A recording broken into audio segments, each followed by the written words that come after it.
Hi everyone and welcome back to the channel. I am Vimoh and today I want to talk about holy books or religious scriptures or sacred texts. Do you even need to read them? The first reason that comes to mind about why you don't need to read them is because most people don't read them. Even people who are religious or spiritual or believers don't read the holy books of their own religion. Most people tend to go with the flow.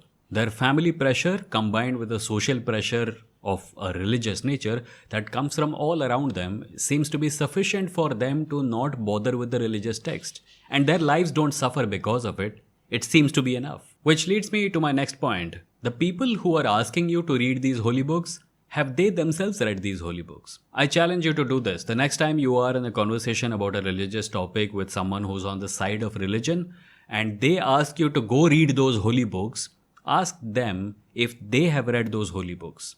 And I would go even one step further. Sometimes you will find people who say, go read those holy books in original Sanskrit or whatever language it was written in. Ask them if they have done so.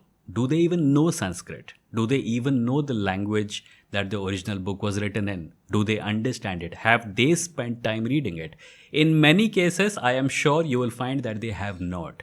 And the reason they ask you to do this is not because it is their intention to educate you. It is not their intention to educate you. Their intention is to divert attention from the conversation that is happening.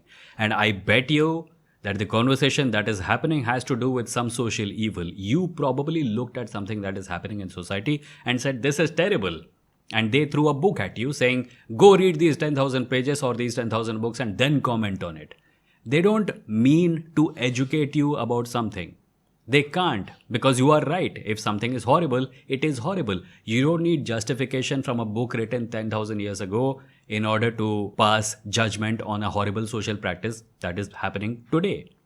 The reason they throw a book at you is because they want you to shut up. That's the only goal. That's why people throw books at each other. And from there we go to the third point, which is celebrities. A lot of people try to make their holy books appear more valuable by saying, did you know that Falana white man from Europe in the 16th century was reading our holy book? There must have been a reason, no? Again, like I mentioned earlier, many of the people who ask you to read a holy book because a celebrity or well-known person read that holy book have themselves not read the holy book. Their focus usually is not on the contents of the book, but it is with the pride associated with an endorsement from this celebrity figure. Quick reminder, you should probably go watch my video on Oppenheimer, which I published last week, about whether an endorsement from a celebrity is sufficient justification for you to spend hours and hours reading a book written tens of thousands of years ago by people who knew much less about the universe than you do right now. Now to come to a more core point, why do people throw books at each other?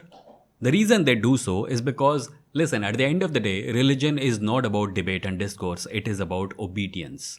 It is about commandments from on high that you're supposed to accept simply because those who gave the commandments knew more than you did. It is kind of sort of based on the logic of parenthood. When you are young, you don't know much about the world and your parents kind of guide you through life by telling you what to do and what not to do, and they usually have your best interests at heart.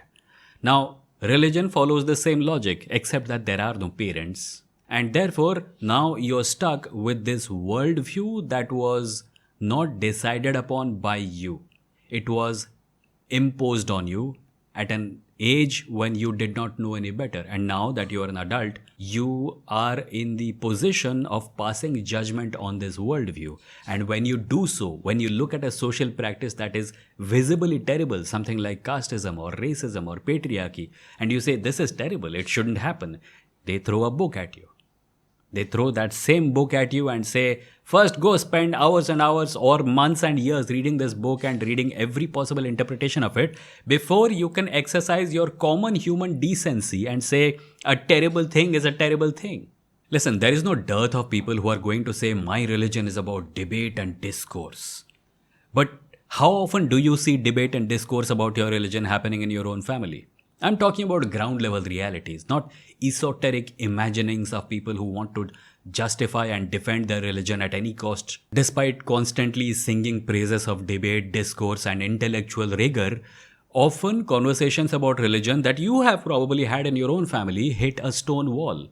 and they display a startling lack of intellectual rigor or logic. And this is precisely why, whenever a conversation hits a stone wall, someone throws a book at you and says, "Go read this book and then come back and talk about it." You do not need a holy book to find justifications for problematic practices or to find reasons to say that it is bad.